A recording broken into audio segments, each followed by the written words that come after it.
Hi, this is Kathleen Kingsbury, and welcome to the top 9 most popular Breaking Money Silence podcast series. The popularity was voted by you, our listeners. So thanks for listening.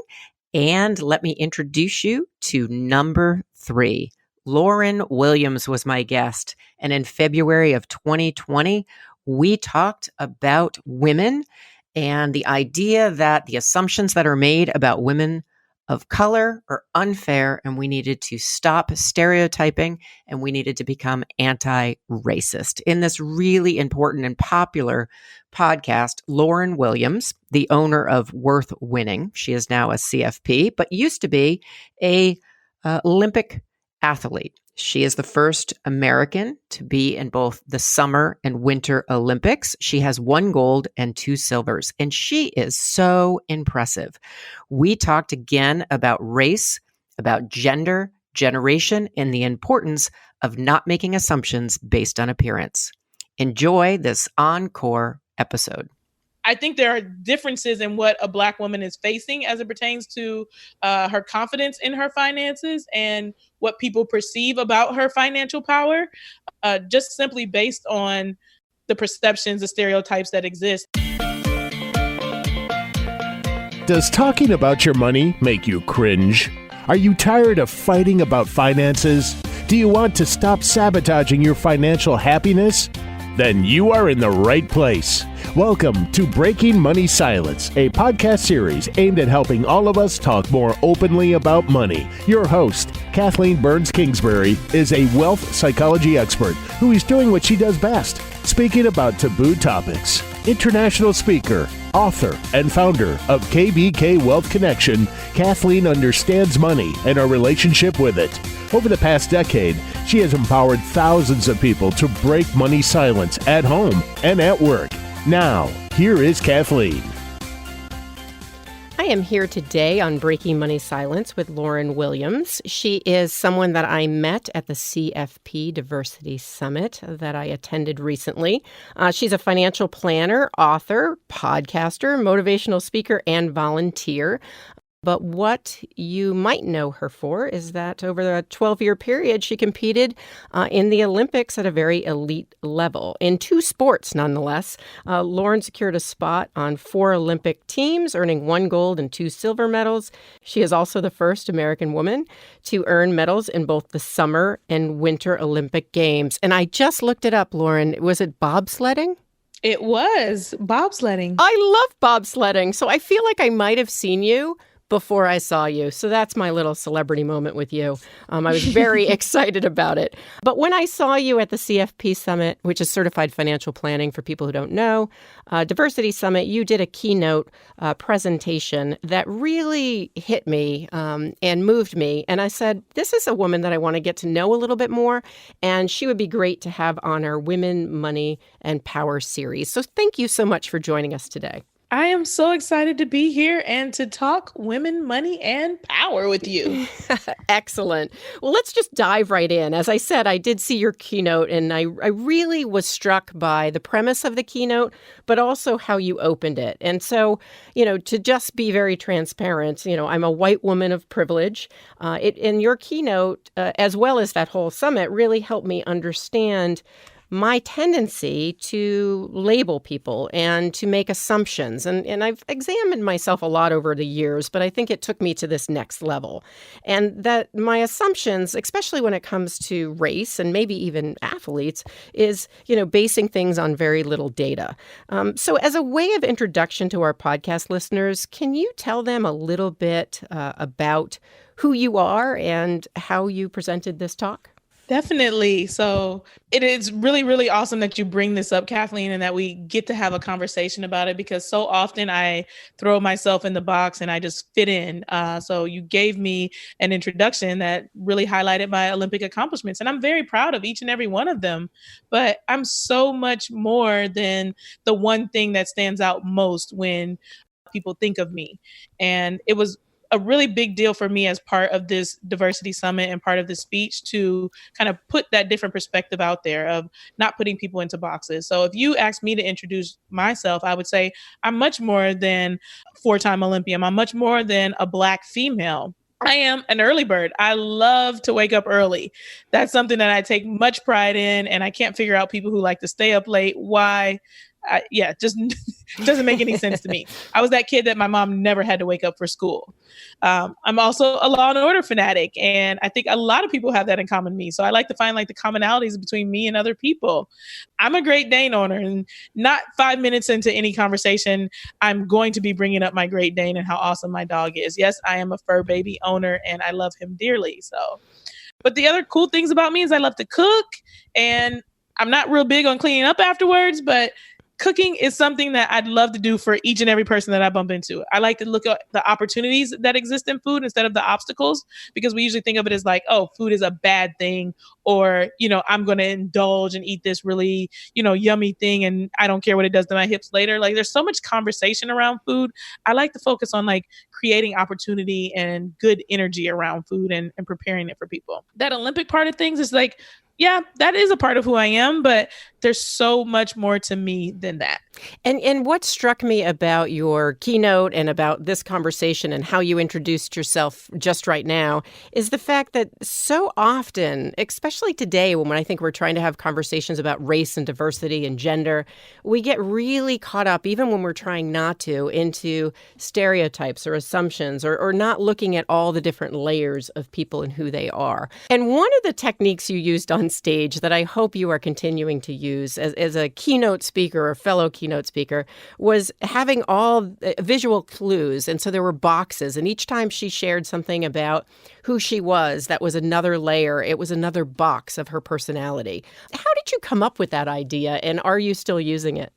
I am very much still using it. And I've been fortunate to, like I said, have quite a few people that enjoyed that speech actually booked me for other speeches this year. And I plan to use the boxes each and every time that I do it. We're just at the beginning of the new year, but we're getting things going, and I plan to do that speech as much as possible because it was really good for me to reflect on the things that I've experienced as a Black female.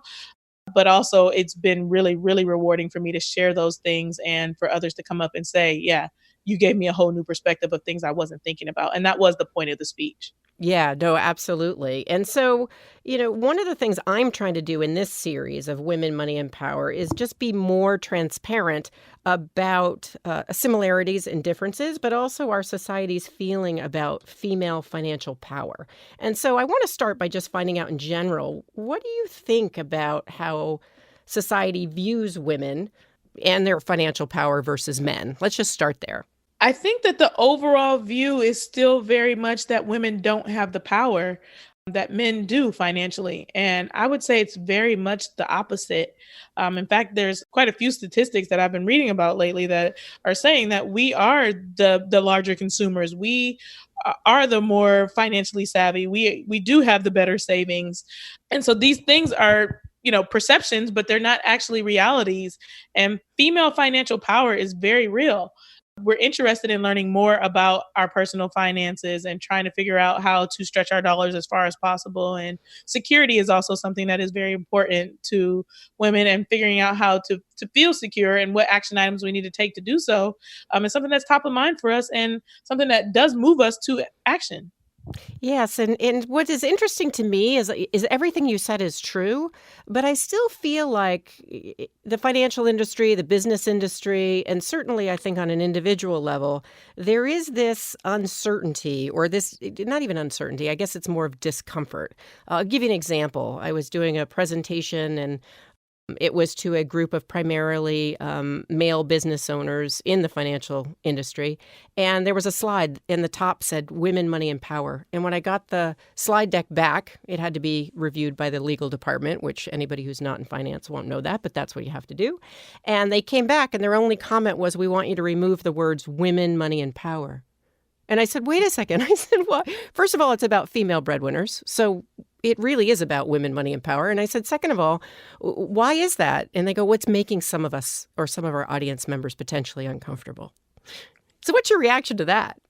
Unbelievable. How awful. It was awful, but it inspired me. You never know where you're going to get inspiration. And I've been talking about women and money power ever since. But I know my experience of power, and I know what my experience as a white woman is. Now, do you think there's different assumptions about a Black woman and her ability or desire or, the attractiveness of a Black woman who's taking control of her finances?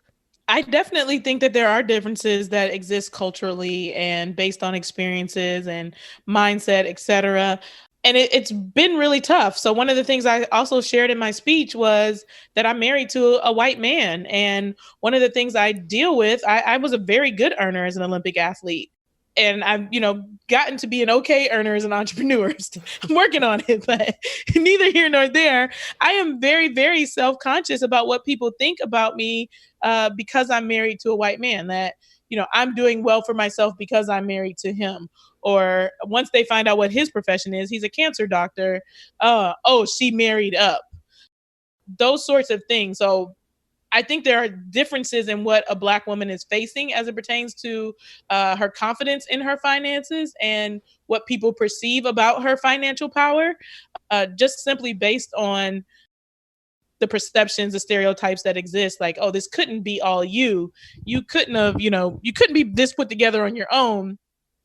Someone else must be helping you. And then my white husband comes around the corner and they're like, here's the other piece of the story where, I think I'm an awesome, badass woman of color with or without him. So good for you. Good for you. Do you think that, I guess the question I would have is, one of the things you talked about in your talk was also the idea of, how you can be judged in your race. So for instance, there's all degrees of Blackness, so to speak. And so do you feel like you're more judged by other white men and women about being married or being in an interracial marriage, or do you think it's more from people of color that judge you? Or is it both? It's definitely both.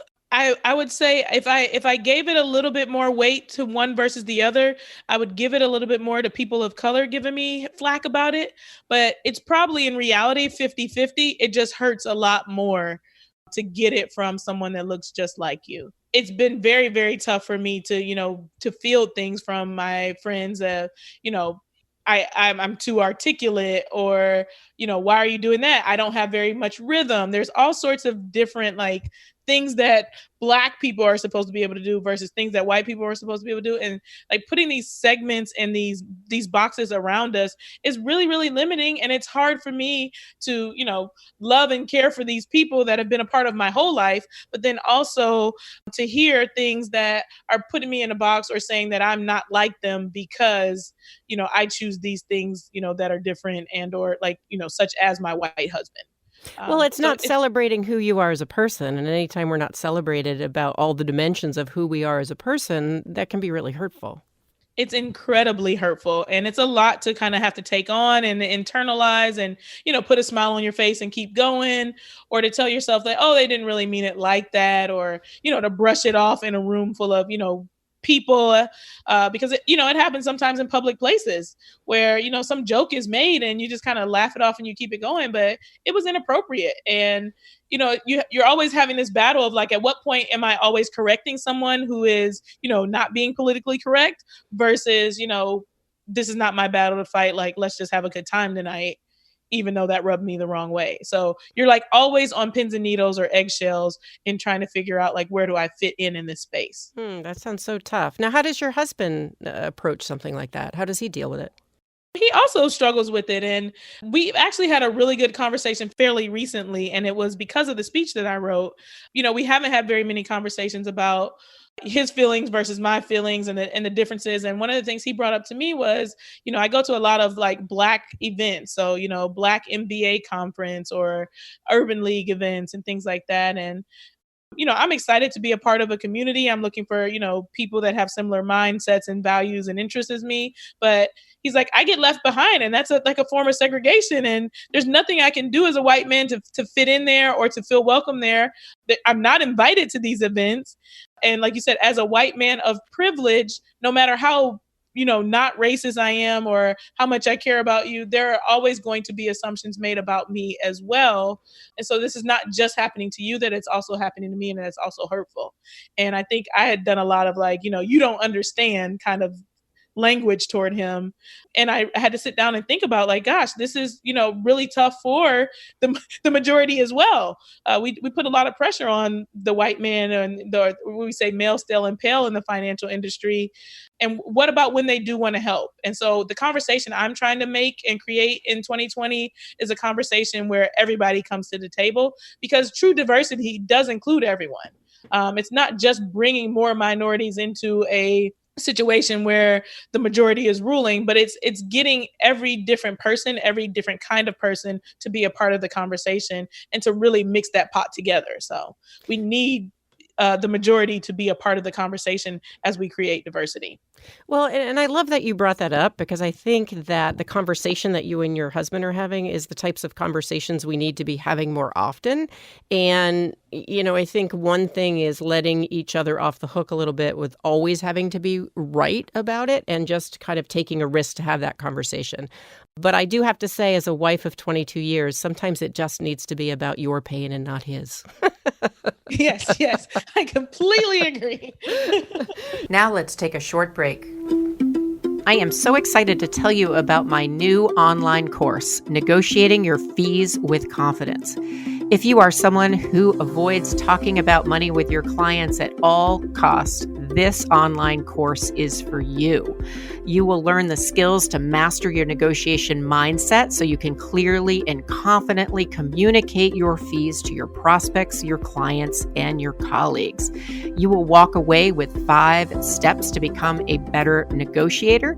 And at the completion of this online course, you'll have an opportunity to do a one-on-one coaching session with me. So I hope you sign up for Negotiating Your Fees with Confidence. Simply go to breakingmoneysilence.com/negotiating and sign up today.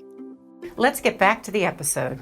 So I want to move on to something else you said in your talk that really hit me, especially around my work of breaking money silence and helping people speak up financially, not only about just the technical aspects of money, but also about the emotional aspects. And you talked in your talk about the distinction between privacy and secrecy. Tell us a little bit about what you mean by those two words and how embracing them helped you break money silence. I say that there's a difference between privacy and secrecy. Secrecy is about, I don't really want to share with you what's going on in my financial life because I'm ashamed. I'm, ignorant. I don't actually know what's going on. There's all these different things that I don't feel good about. And so I want to keep them a secret from you. Whereas, privacy is going off to the side and, you're not actually being observed or disturbed. So when we're thinking privacy, it is, I want a private space. Secrecy is something that has a negative connotation, and it is a negative thing because we're trying to conceal some sort of shame or ignorance. And we really need to be choosing privacy and saying that, okay, this is a private matter versus saying that we're going to keep everything a secret. And one of the big things that I'm very passionate about is getting money conversations going. And what we're not very good at in the African-American community is having conversations about money. Everything is a secret. And we're telling you like, no, you're getting in my business. This is a private matter. And it's no, really, I don't know this. I don't understand it. And though I shouldn't be keeping this a secret, I have too much shame or too much ignorance to actually feel vulnerable in front of you. So I'm not going to share it. And it's going to continue to cause me to make mistakes. So I'm really passionate about getting rid of this idea of let's be secret about our money. I want everybody to be talking about everything. Yeah, and I think that transparency is so important. I think it's also, as you said, it's okay sometimes to require privacy. There's certain things that maybe you don't want to share with people. But I do think with secrecy, it's kind of like that adage, you're as sick as your secrets. And in our society, there's so much money shame that I think comes from not talking openly and honestly about money. So we make all these assumptions about the person next to us and how they know more than we do, or we should know more, or we should beat ourselves up if we make a money mistake. So certainly I share that passion. How do you work with people to help them become more open in money conversations? And, is that work any different with somebody who has an African American background versus somebody who doesn't? I work with people the same way because, money mindset is something that's on the inside of your brain. So it's always about, from a coaching standpoint, asking the right questions to get somebody thinking about, why do I feel this way? And waiting for the answer. Because a lot of times, like you said, when you get to an awkward conversation, we just kind of, they're not answering, they're hesitating. Let's just move on. I don't want to make them uncomfortable. But to pause and wait for someone to think about what is the answer to why am I holding back in this area? Why don't I feel comfortable talking about this thing? What are some possible solutions to this thing that I feel like I need to be secret about is a really important conversation to have, no matter what race we're dealing with. And so one of the questions that I ask people frequently is, to think about, so you're talking to someone else about money and you have a question. So you ask the question and then you follow up the question with, I'm asking because I'm trying to learn, grow, and get a better understanding of these things. So you've immediately shifted it from them being interrogated to this thing of, can you help me be better by answering this question, sort of thing. I like and that. Then the other part of it is to offer a little bit of transparency. So you need to know something about someone, or you want to know something so that you can improve, like you said, your own financial knowledge, but you also need to share something about what you're lacking. So can you tell me about your 401k and how it works? Could put somebody on edge, but you can say like, hey, I don't understand. My employer told me I get 3%. What is that 3% of? And now you've opened it up for it to be a dialogue because you shared something about yourself in addition to having asked that question. I really like the way you frame that. I think that's really helpful, not only for your clients, but for anybody listening in today.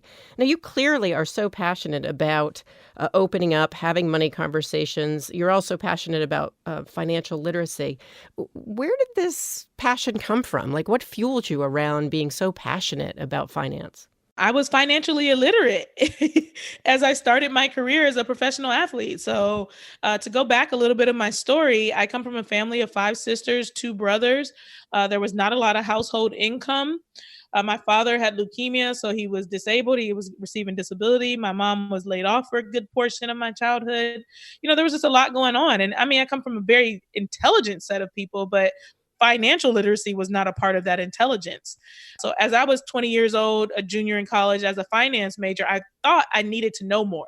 And that, like I said, once again, is built into that kind of, I have to fight this idea that I should be ashamed because I'm a finance major and I don't know this. And then realize like, hey, there wasn't actually a personal finance class, and none of this stuff taught me about any of this stuff that I'm dealing with right now. How to buy a house, can I move out from living with my college roommate, etc. I was doing kind of a basic budget of just checking my credit card bill every month, making sure that there were actual things that I purchased, and then paying the bill in full. That was my idea of a budget up to that point. And so I knew that there were gaps in what I knew and what I needed to know. And I had a 6-figure salary at 20 years old, which nobody else around me had, nor did anyone in my family have. So I knew I couldn't ask them for advice on something that they had never experienced. And I went to get help. Well, I ended up in the hands of a, investment guy that sells investment products and earns a commission for them that wasn't very focused on literacy. He was just focused on how much money I can get into my investment accounts. Now, we know in and of itself, investing is not a bad thing, but if you don't have literacy as a foundation, you are prone to make tons and tons of mistakes, and you don't have a good foundation to build on. So my passion comes from my lack of literacy myself, but also looking for the right answers because I wanted education, I wanted information. And then talking to other people around me and realizing that not only did they not have education or information, but they also had a lot of shame. And that's where I started to discover this privacy versus secrecy thing and was like, hey, why is everybody so, like, why can't we all learn about this together? I don't understand, like, why is this a thing? Now, do you work with athletes now because you have that background, or is that something that you don't necessarily do? Yeah. So my clientele right now is around 30% athletes, 30% lawyers, and then 40% other general young professionals. So I have a pretty good mix. I will say that I thought that I was opening the business specifically to serve athletes and people of color, because I felt like there was such a big gap in the community. And that's not at all what my my business looks like. Like I said, 30% is not the majority at all. And my business is not majority people of color either. So it has been very interesting for me to learn, they said, get rid of my own biases, because we all have them, whether you're a minority or you're a person of privilege, to kind of break down some of those walls. I didn't think that a single white man would want to be my client, and I have one. So actually I have a few, but understanding that financial information is necessary and needed for everyone, and that I want to be able to serve everyone, was something that I had to kind of like change my own mindset, because I was like, I felt such a big need in the athletic world, and I felt such a big need as a person of color, that I thought like I need to fill that gap, when instead the gap that I'm filling is the gap for people who need access to financial planning, who may not necessarily have it. And so my fees are set up a lot differently than the traditional financial planner. I charge people based off income. So the less income you make, the less it costs, because I want to make sure that we're keeping the barrier low, that you do need to pay something, and you need to value this advice because it is something that is valuable, but that the barriers to entry shouldn't be so high that you have to have $1 million of assets or 500,000 and all these sorts of things, because assets under management and investing is not financial planning. That's one piece of financial planning. Right. And what's interesting about advisors like you and a lot of the newer advisors is the idea of accessibility. And it's kind of crazy, even though it's how the industry has worked for so long, is, somehow you just have to figure it out to have $1 million in investable assets, and then we'll take care of you. And I know you've been developing a variety of resources in addition to working with you, one-on-one. I know you've developed a new course. So I'd love for you to have a chance to tell the audience a little bit about that new course and what they can expect from that before we end today. Yes, I'm super excited about the course, because once again, it's my effort to lower the barrier to entry for people to get access to financial information. So the way the course works is that it's 3 different topics. One is money mindset. The other one is budgeting and debt management. And then the third part of the course covers all the other financial topics. So we talk about investing, insurance, taxes, estate planning, all those other topics kind of combined into one and give you like the baseline information that you need. And the idea is that, like you said, it's a lot cheaper than having to work with me one-on-one, but you still get 3 one-on-one sessions with me. So it gives people access to customized financial advice at a much lower price point, so that everybody can be able to have access to information that is good, reliable, and to a financial professional. Awesome. Well, listen, you were nice enough to give us a discount code, and we will put that in the notes for our podcast when it's published. I think the discount code is BMS 2020, but we'll make sure that that's what it is and post it. So thank you on behalf of our listeners that you're offering that. It sounds like a wonderful course. Before we end, Lauryn, I really, first of all, you are a woman who has embraced her financial power, who is making a big difference, not only in terms of the clients that you work with, but also being a really great role model for other women of color and just other women who want to either enter this profession or certainly make their mark in whatever they do. So I would love to get one tip from you that you want to leave our listeners with about embracing financial power. Like, what can they do to embrace their financial power, or what have you learned that you want to pass on to them? I would say, if I had to sum it up, it would be something I alluded to a little bit earlier. It's focus on the opportunities, not the obstacles. So frequently what holds us back from really embracing that financial power is, oh, this is in my way, and what about this thing here? And we get into our own minds, and before we know it, we've talked ourselves out of something, when we in fact are powerful just by believing in ourselves. I've really enjoyed breaking money silence with you, Lauryn. Yes, let's continue to break money silence, because as we break it, people are going to become more financially free. So thank you for having me. Yeah. And so the name of your company again, I want to make sure we put that out there. My company is called Worth Winning, and my podcast is Worth Listening. So awesome. I love that. Well, listen, you take care. And for anybody who's listening in, that is listening to the series on women, money, and power, if you have a particular question, whether it's for Lauryn, myself, just in general about the topic, please email me at kbk@breakingmoneysilence.com. We're going to take some of those questions and comments on air over the course of this series. And we really want to have your thoughts as listeners as well. And also subscribe to Breaking Money Silence on your favorite podcast app. So until next time, this is Kathleen Burns Kingsbury saying, dare to break money silence. Thank you for listening to Breaking Money Silence, hosted by Kathleen Burns Kingsbury, a wealth psychology expert, author, and founder of KBK Wealth Connection. If you like what you heard today, be sure to subscribe on iTunes or your favorite podcast app and leave a review. Also, share this episode with your friends and family. It is a great way to get the conversation started. For more money talk tips and information, or to hire Kathleen to speak at your next event, go to www.breakingmoneysilence.com.